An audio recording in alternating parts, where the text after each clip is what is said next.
Hey everybody, what's up? It's that time again. The time where I spend way too much money on camera equipment because I hoard it and then I unbox it on video. I am super excited about this one. Boom, right there.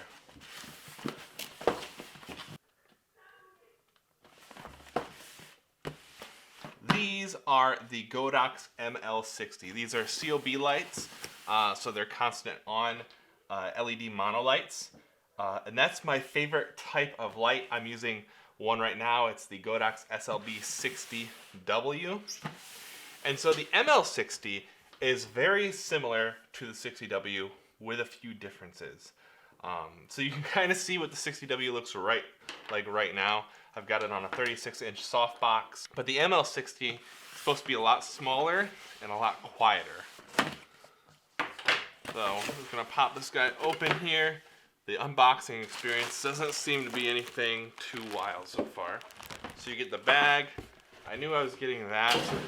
I don't really care that much about the bag because actually I might use the bag, but my plan for this, and the reason why I wanted one that was smaller than my other Godox light, is because I have a bag over there.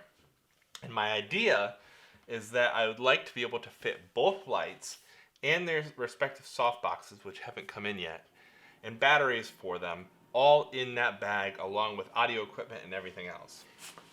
Essentially, my entire purpose is I'm trying to streamline everything I'm doing, and I want to get it down so that on a typical shoot, I'll be able to carry everything in one trip, because that's something I struggle with right now, is I have to take so many trips back and forth to get all my crap in.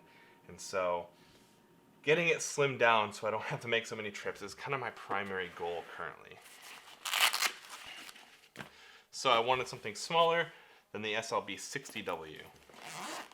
So unzip this. The zipper is actually pretty decent. It's not like fantastic, but definitely more decent than a lot of the cheap bags out there. And this is what's inside. So you can see in here, you've got your light right there in the middle. And then this is your reflector. You've also got an NPF battery charger in there. Now I ordered a bundle, so I think there's some extra stuff in here that might not come in your kit.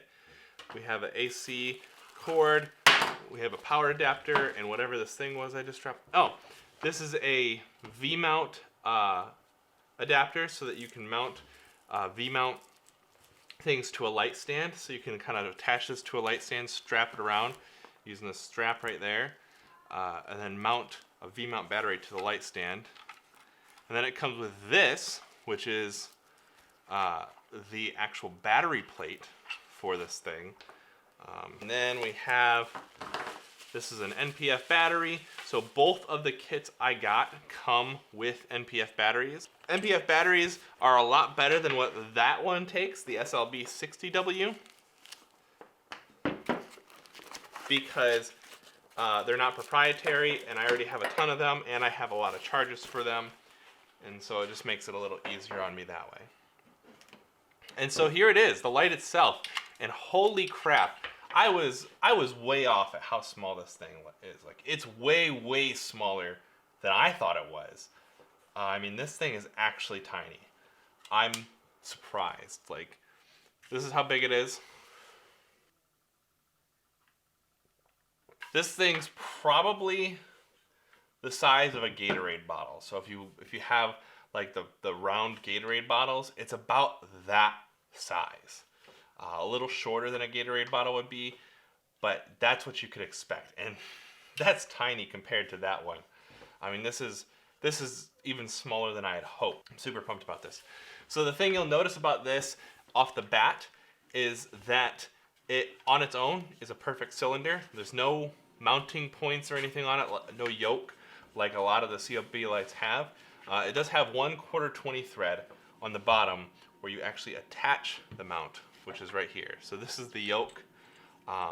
It's a lot longer than the yoke on the SLB60W, but that's actually because your battery plate right here attaches on it like this. So then your battery plate can accept batteries like that, right? And so then you can put the batteries separate, which is how they were able to make it so small, as they made the whole power system separate from the light itself, which I'm personally totally fine with, because it's all about being able to pack this up nice and compact, and it being a lot quieter and a lot smaller. That makes this a good buy for me. So that's what the LED looks like right there. It's kind of small, but I think it's going to be perfect. I'm pretty excited about it. So I'm going to whip out the other battery plate, just like that. And then there is this locking cable right here. So on the top of the light itself, there's a locking connector right there. Get the camera to focus on it here. There. Right there you can see there's a locking connector. That locking connector uses this cable. It goes right in there, locks, and so then now that won't come out. But that way it is a replaceable cable, so that if it breaks over time, you can fix it. And so then take this and we screw it right in here. Definitely a two-handed process. That's not a one-handed thing, but you can get it without much issue. And so that is essentially the light. I love it. I think this is awesome. I'm super impressed so far. We're gonna turn it on here in a second. But overall, the fit and finish of this thing is pretty impressive. It's got a metal body. This back part here, actually, is that? Yes, that's definitely metal. But this back part here, this little ring right here, is plastic. But the rest of this is metal. This is painted metal. Actually, it could be plastic. Sounds like metal. It's like a coated metal, I think. It's hard to say for absolutely sure, but this back part's definitely plastic. You can feel the difference, but everything else feels really solid, really well made. I'm pretty impressed. So the interesting thing about this light is that it doesn't use a Bowens mount like my other Godox light does. It uses a smaller S-type mount, which Godox has used on their accessories for a long, long time. And I'm fine with that, because they actually make a Godox mount softbox that'll go right on here, as well as they make a Bowens mount adapter, which I'm going to get in time. There's plenty of Godox mount accessories because this is not the only product that's using that mount. They have a whole line of products that are using that mount. So I'm totally fine with that. In this particular case, because it's so small, normally, I wouldn't stand proprietary crap, if there wasn't a good reason for it. But in this case, it's so small, I feel like there's a good reason for it. And they make a pretty cheap adapter that will still accept the Bowens mount stuff if I want it. But I think for now, my plan is to stick with the soft boxes that come with the light. All right, let's turn this guy on. So the power button right here in the back. Power button's right here. And holy crap, that's on. That's on for sure. I'm gonna put the reflector on just to direct the light a little bit. Wow. So that's at 10% brightness. And so I'm gonna put it at the same distance as my SLB60W.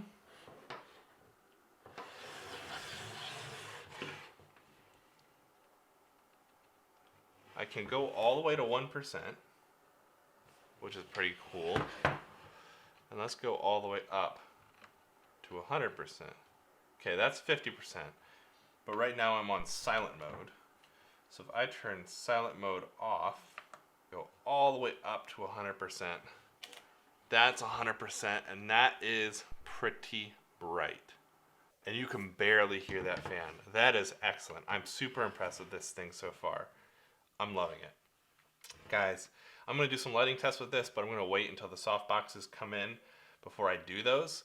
But other than that, I think that's it for now. Actually, one more thing. Now that I have it on 100%, I'm gonna hold it up to the microphone so you guys can hear the fan. This is fan on 100%.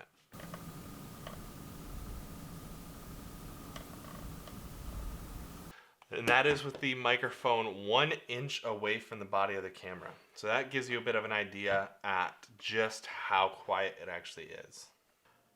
Alright guys, so it's been a few days now. A lot of stuff's been going on, Thanksgiving and all that stuff. But I'm going to do a quick test of this light now so you guys can see it. So right now, this is the original light, my Godox SL-60W. Now because I don't have the soft boxes here yet, I can't do kind of like a more fair comparison. So instead I took the soft box off of my Godox and I actually have an umbrella stuck in the stand right now. So you're shooting through an umbrella to me through the Godox. The Godox is set to 60% power right now. So this is the SL-60W set to 60% power currently through an umbrella at me. So you can kind of see what it looks like here. You can kind of see what the shadows look like and all that stuff. And so for settings on my camera right now, I'm shooting at ISO 500, f2.5 at 1/60th of a second, and I have my white balance set to daylight, and so that kind of gives you a base idea of where we're at. So if we can get kind of similar performance off of this guy, the ML60, then I'll be pretty happy. Okay, just before I do this, for comparison's sake, I went ahead and turned the Godox SL-60W up to 100% so you guys could see what that looked like. So now the SL-60W is at 100% and my ISO now has dropped down to 200. Everything else stayed the same. So I'm at f2.5, 1/60th of a second at ISO 200. And so that should hopefully give you an idea so we can do both 60% and 100% on the ML60. So what we're going to do now, we're going to do the same thing. We're going to take off the SL60, we're going to put the ML60 on. We're going to put the same umbrella through here, and we're going to see how it compares. Alright, so here we have it. This is the ML60 set up in the exact same way. So we're shooting through an umbrella, and we are currently set at 60% power, and we're at ISO 500, f2.5, 1/60th of a second. So to me, my eye, it looks pretty much the same. It looks almost identical. I can't notice any differences on the little monitor here. I'll put up a side-by-side so you guys can see if there's any differences that you can notice. But to me, it looks the same, which is exactly what I wanted. I wanted basically the same light, but a lot smaller. And that's what I think I got. So I'm pretty happy so far. We're going to turn it up to 100% now and see if that changes anything. Okay, we are now back at 100% power. So we've knocked the ISO back down to ISO 200. And so you can see that again, we're back to a pretty much comparable thing. It looks pretty much the same to me. And that's, again, what I wanted. So I'm pretty happy. And yeah, it's really bright in here, the light right in my eyes. That's going to be it for this video, guys. Thank you so much for watching. If you got anything useful out of this, please let me know by leaving a like. And if you have feedback for me about stuff I can do better, again, I'm always open to criticism, so let me know down in the comments below. Don't forget to subscribe if you want to see more stuff like this one, and I will see you guys in the next video. Bye.